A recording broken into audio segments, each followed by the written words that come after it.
So how to fix Snapchat notifications in less than 1 minute? First thing guys, open the settings and go to the apps manager. When you open the apps manager on this page, you will find all the apps that you have on your phone. Scroll until you find Snapchat and click on it like this.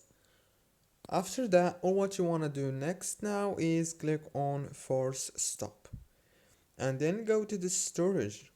Click on clear data and clear cache, and then go back and click on notifications management. Disable all the notifications and enable them back again. That's it, very easy and simple. Don't forget to like and subscribe. Thank you so much for watching this tutorial until the very end.